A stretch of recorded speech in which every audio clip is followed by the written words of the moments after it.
said, when I think of intimacy, I think of having an experience that brings you close. And it can be so many different experiences when you are married or when you are interviewing. I don't say dating, I always say interviewing because it's a process, getting to know someone. But during that time when you are getting close, there are many things you can do, and it's not just sex.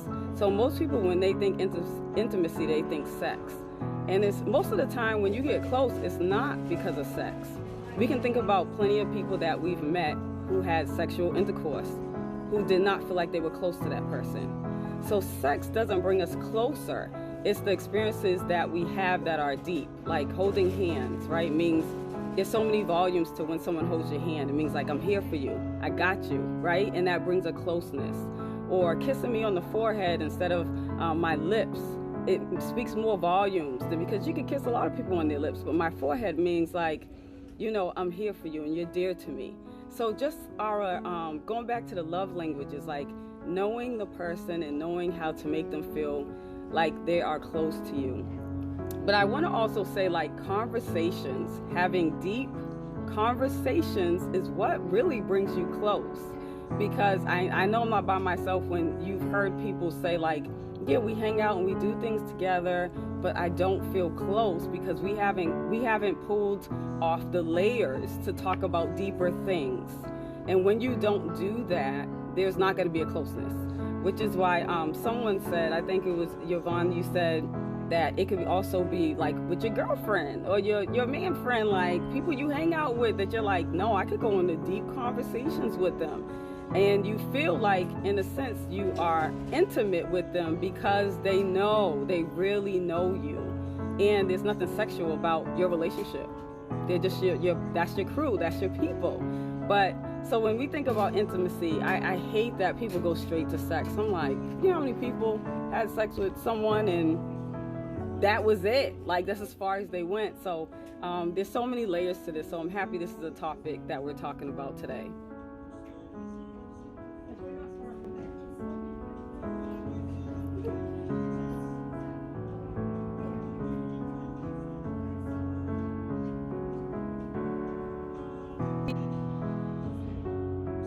Yeah, I definitely agree with that every day, right? Because we already kind of established it's not just about having sexual intercourse.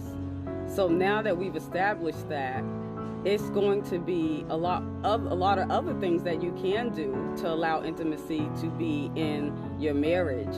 But I was just thinking, like, scientifically, we know that our brain releases serotonin that allows us to be become happy, and you become happy. It reduces stress, and it improves memory. All these things that we don't like take advantage of when we think of intimacy, but it has to be every day too, because we're always changing.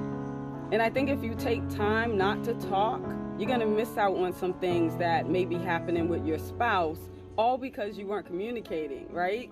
And you know, I'm gonna be transparent because Kenneth, you said we could be real on this show, right? I'm all about being real. There are times in marriages, and I can attest to this, where if I'm upset, I'm like, I can be silent, and I could be okay with being silent, which is not a good thing. You too, okay?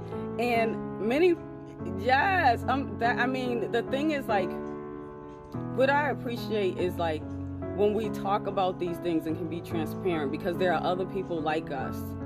And for whatever reason, most churches paint marriage as, oh, it's peachy, it's good, it's perfect. And it's like, no, there are things happening. Like, and when you kind of can hold yourself accountable, like, I know myself, I can go into a shell and be like, I don't need to talk to you, I'm good. Like, I got God, I'm good, you know? And then I'm like, okay, Melissa, that's not good.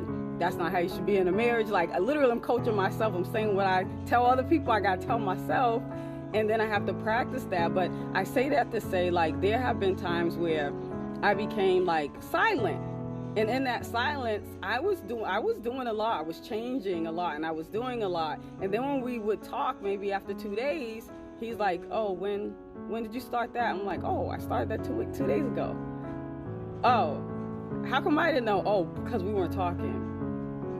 Like, So I still just keep it moving, and yeah, that's why you didn't know. And so like a lot of those times happen, and I was like, this is not good. Like even when you're mad, we need to communicate, and that means like more of me, because I can go into a shell. But just understanding like communication is so essential, because we can change in 2 days. Things can happen in 2 days. Someone can pass away in 2 days. You can have an illness in 2 days.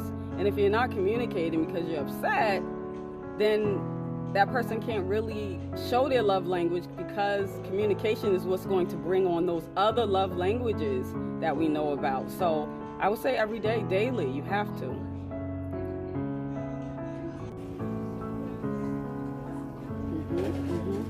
I do believe it's like a twofold, because there are some people that naturally just know how to be very affectionate and show intimacy, but then there are those who they do need to learn.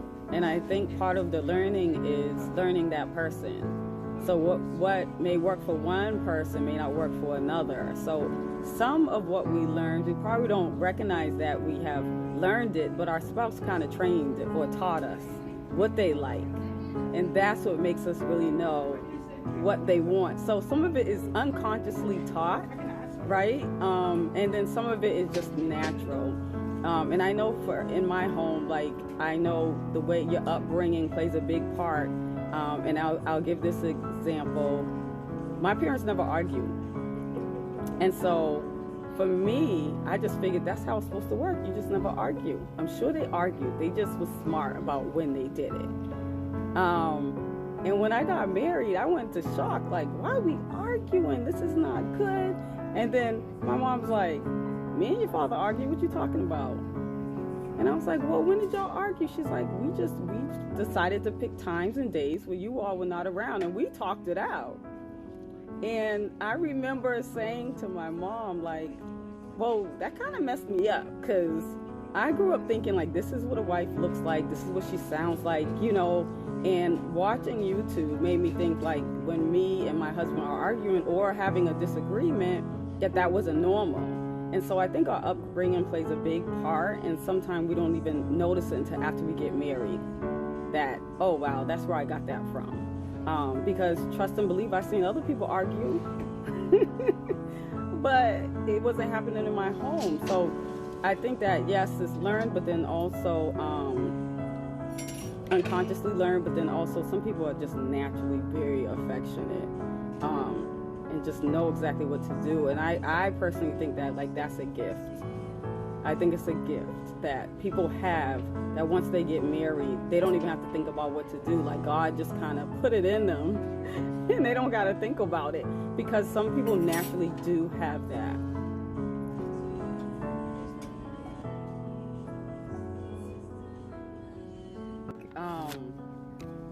Sometimes it's not a hard question. Sometimes it's very simple. Like, you're just not turning me on. Like, you need to do the work to get there. It's not a switch where you ready and so let's be ready, right?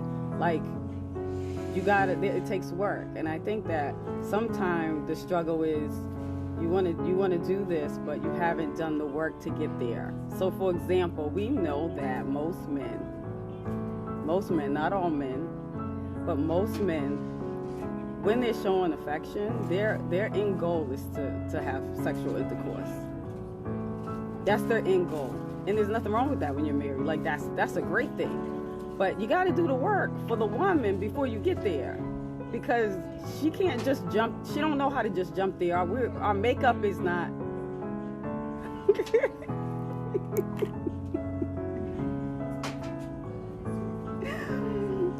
But our makeup, God has designed us where we like all of that mushy, gushy stuff. And that's what gets us to that place.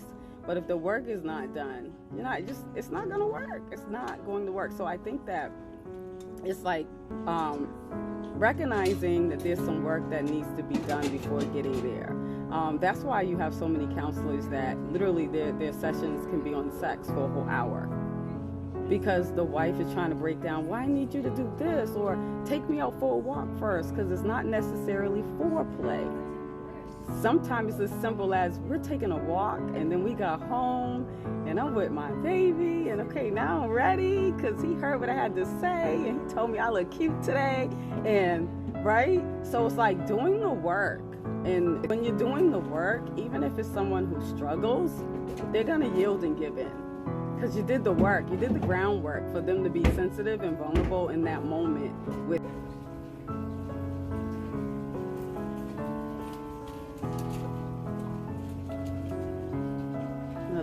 there's so much work that they would have to. I'll just give a list. So knowing the person's love language, but also praying and asking God to help you in that, because sometimes it's the hidden things that's hindering us too that we may not be aware of. But then also your diet. Our diet plays a big part in what drives us to want to be intimate, and not even just sexually, but even just going out. You got some people who aren't motivated because their diet needs to change. And then also sitting down, have a conversation with that person. Have a conversation with your mate and talk to them about how you want to be intimate. Because I think that is what opens that door to intimacy, when you talk about, I want to be intimate with you and I want to do these things and this is what intimacy looks like for me. What does it look like for you? Just having that conversation, then other things will kind of roll out because you've done some of the foundational work, which is having a conversation about it. And now that that person knows that you want to kind of see this in your relationship, then you can start implementing it. So I think, definitely including God. I do believe that sometimes we don't include him. We just think, well, I could do this and I'll do that. And then but there are many times I'm like, Lord, I want you to bless our intimacy tonight. Because you don't want to have a mind where your eyes are wandering, or you want to step out, or you want to be solid in your marriage. And many times you need God to help you get there. And so some people feel like just because you're having good sex that you're good, but the intimacy while you're having sex is what kind of bonds you together. And I think including God in that, like, Lord, bless my intimacy tonight with my husband. Tell me how to touch him. Tell me how to rub him. Tell me, like, so that he's getting the same experience that I'm getting. And then when we're done, we're like, yeah, you're my person forever.